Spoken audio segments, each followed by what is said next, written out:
I mean, for Christ's sake, you're dealing with people in their late 60s, maybe even early 70s, people who have serious health issues. Death sentence in the jurisprudence that I have learned and studied across geographies happens in the rarest of rare cases.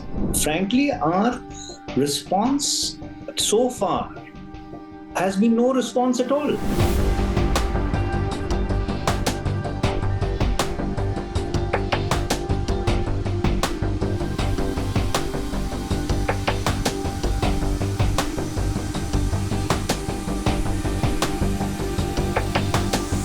Somewhere in the August of 2022, this particular information surfaced in the public space that 8 Indian naval personnel were picked up by the Qatari authorities in the middle of the night, and they have been detained on charges which are still unknown. Obviously, government of India would have got that information much before it came out in the public domain, because Doha is a very small place, and obviously the Indian embassy would have definitely got to know if 8 Indian naval personnel, of a very senior hierarchy or senior in hierarchy, even though retired, had been picked up. Subsequently, I started raising the matter in the public space. In December 2022, I raised it in Parliament also. And Dr. Jaishankar wrote a letter back to me on the 23rd of December 2022, trying to explain what the government of India was doing to help them. But this kept festering, and I kept repeatedly raising it because the family members by then had come and met me, and they told me that these people are in solitary confinement. And obviously, when you have Indians in difficulty abroad, right, you do try and do your little bit. So between the August or the July of 2022 and the October of 2023, close to 15 months have elapsed. And in 15 months, we were not able to get our act together and really help these people. Then obviously our eye was not on the ball.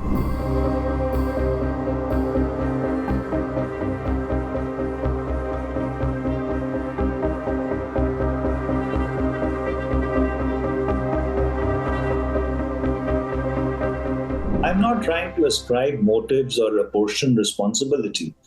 All I am merely saying is, had you been vigilant, right? Had you realized the gravity of the matter, and given that there is manifest arbitrariness in the judicial systems in these countries, I mean, they are not common law or, for that matter, even the prosecutorial systems that France and certain other countries have. These are very opaque systems, because by what has come out in the public space, that apparently there were only 3 hearings and 8 people have been sentenced to death.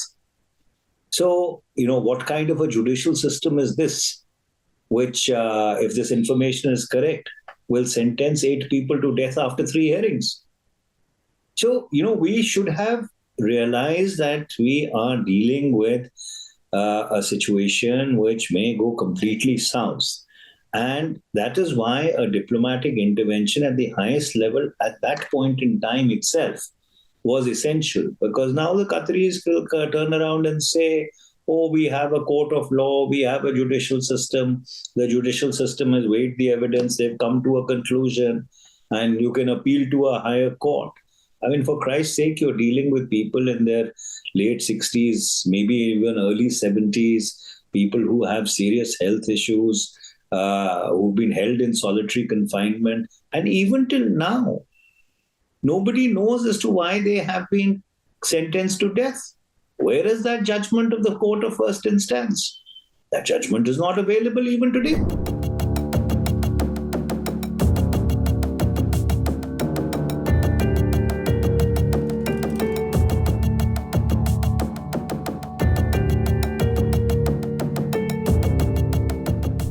India and Qatar have a very robust trade relationship. In fact, that is a lever which India clearly has. And I do not know why India has not used that lever in order to try and get our people back to India. Frankly, our response so far has been no response at all. Even the Prime Minister has not even condemned the government of Qatar for sentencing these people to death.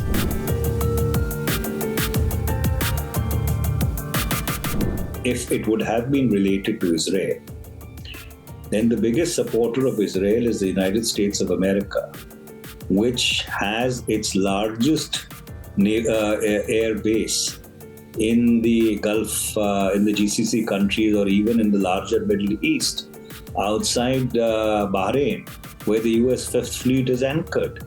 So if at all Qatar had to take its anger out on those supporting Israel, then they should take their anger out on the United States of America. Even if, let's suppose, you were angry with the stand that India has taken at the United Nations General Assembly by abstaining, or even the initial reactions which may have come out of India after the 7th October 2023 terror outrage by the Hamas, you don't sentence 8 people to death. Death sentence, in the jurisprudence that I have learned and studied across geographies, happens in the rarest of rare cases.